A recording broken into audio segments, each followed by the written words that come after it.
You see, if you are on ambition of attaining the financial freedom, and by the way, let me just explain what is financial freedom. Let's say you're working towards you achieving that capacity to actually be affording that what you want. You know, maybe buy your own house, buy your own car, you invest, you become this person who is financially independent. That's what we mean by the financial freedom.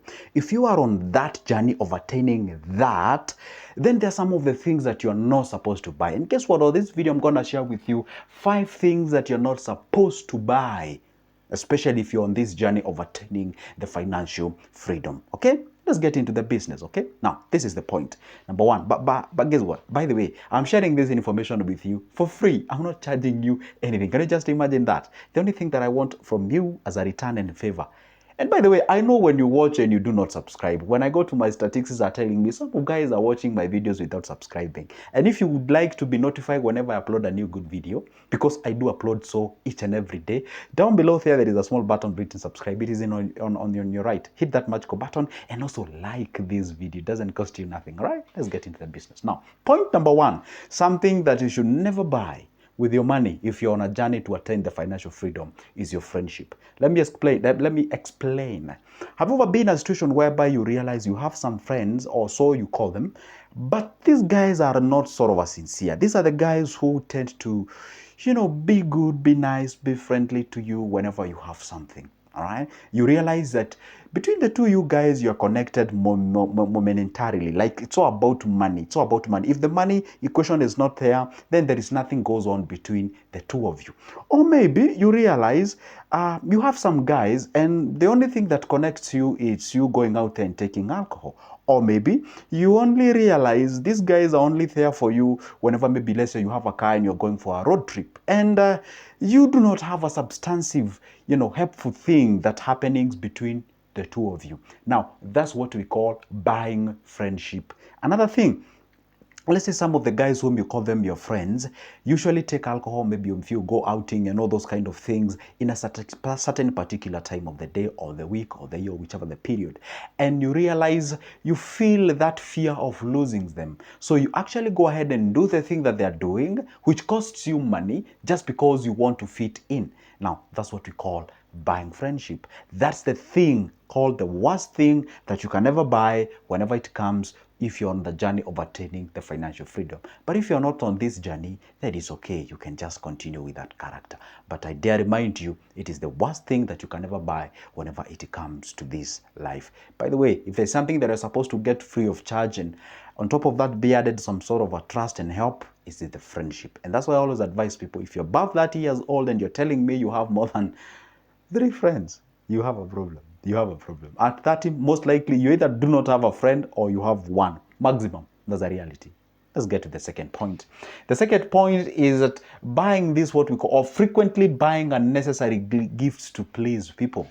Let's say you have a girlfriend, you have a wife, you have a partner, you have whoever you have out there, you have parents, but you realize you have to frequently sort of buy them, surprise them, do all those kind of things. That's the only time you get good things from them. It's like, it has some sort of you being there, being on your knees at all the time, buying these gifts and all doing all those kind of things. That is sincerity there.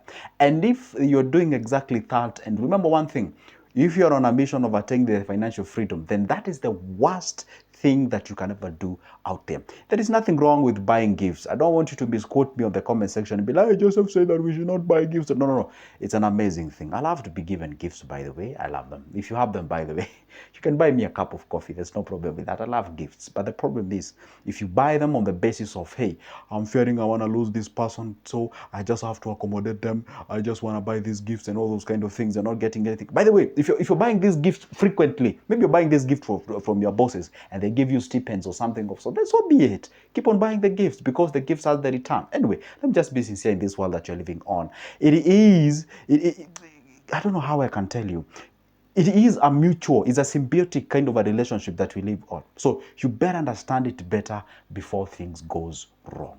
Okay, so the point is this: there's nothing wrong with gift. Let me clarify that. But buy them when you know there is something going out there. But sometimes you can just buy a gift out there. Let's say maybe you want to go out there, help the less fortunate. You can just buy them a gift. You don't expecting a return from them. There you get blessings or something of sort. I'm saying when you're buying gifts on the basis of accommodating people, stop and cease buying those unnecessary and frequently.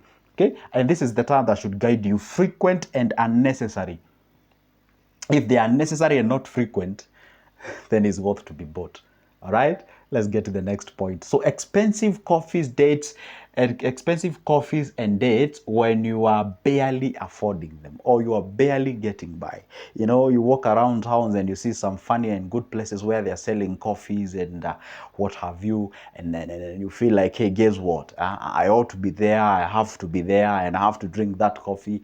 You know, but the problem is the pocket does not allow you. Your treasury does not allow you.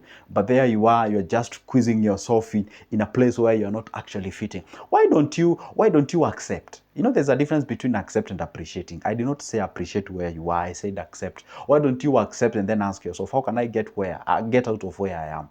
You know, there is nothing wrong if you can sacrifice not taking those expensive coffees for the next 1 or 2 years. And then after that, then you get off yourself out of the comfort zone, out of that specific zone. And then you be in a situation whereby you cannot only afford that coffee, but you can even buy the entire place. So how can you exactly achieve that? You see, there's something called, you know, you want to attain this sort of satisfaction way earlier, and the very first way kind of no, that will get yourself into lots of problems. So avoid these things if you know you are barely getting by. Okay, and I always tell people, if you realize you are addicted to coffees and what have you, I would prefer you buying that coffee making machine and be making those espressos, cappuccino, you know, and whatever the thing you guys love out there, and be making them at home. Okay, so it is good to make sure that you, at least you understand your strongholds as well as your weaknesses. So avoid buying these expensive coffees that you know, guys, you cannot be even afford them. Be very careful. That is actually what is squandering people's money out there, especially these guys whom we call them the middle class. Have you ever seen these guys called the middle class? You know, these guys, when you dare scratch their cars on the highways, they get out, they swipe their keys and say, I'm gonna call the insurance company. They just call the traffic jam because it's my car. See, have you ever seen those guys who are very emotionally attached to their thing, and they are forever on suits, and you know, they live in elegant places where they are barely getting by, and if you deny them a paycheck for a single month, these guys are borrowing all over the places. And by the way, do you know what? Even the banks and the lending institutions, they know these are the guys to target, because those are the real people who are the best consumers in any given country. And that's why even the government target them in terms of the taxes and what have you. Whenever the fuel is increased, they target the middle incomers. Okay, well, I know that may trickle down to the low incomers, that's for sure, but the reality happens is that these middle incomers, they're the people who really spend a lot. They are people who, you know, they work towards proving to people that they have money and all those kind of things. For example, let me give you an example of my typical country. If you go to a big city like our capital city called Nairobi, there are some section areas. You're gonna get the middle comers in the CBDs. That's where you get them. That's where they flock on. That's where they actually relate to. You find them in those big coffee areas, in those 5 stars hotels and what have you. Sometimes not even 5 stars, like quite good, elegant hotels or restaurants, like 4 3 stars around there. And then where they live in terms of their residentials, those guys, they spend their time in the industry area. The guys, they're on overalls or aprons, depends on how you call them. They're just out there, and they don't even flex. They just have nothing. And whenever the two guys, you see, I've said the landlord of these guys who flock in those 5 stars, their jobs is actually on the industry area. And whenever the two of them, the middle incomer and the owner, or that guy who lends this, or the guy who has their mansions where these guys are renting, whenever they go to a bank, this guy does not even queue. For sure, he's known. He's a wealthy guy, but you'll never know anything. That's for reality. If you check it out in any given country, you always find those guys. Okay.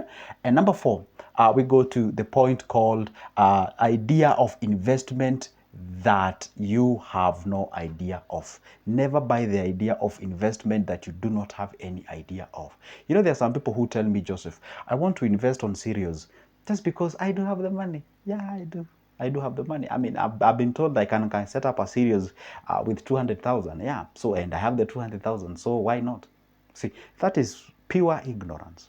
So it is very good to be very careful. Don't just invest in an area. Whenever I come here, I tell you, hey, let's invest on the money market fund. It does it, and you'll be like, yeah, wow, that sounds like an amazing thing. Let me just go and invest. No, before you do that, make sure that you pick my number on the description of this specific video.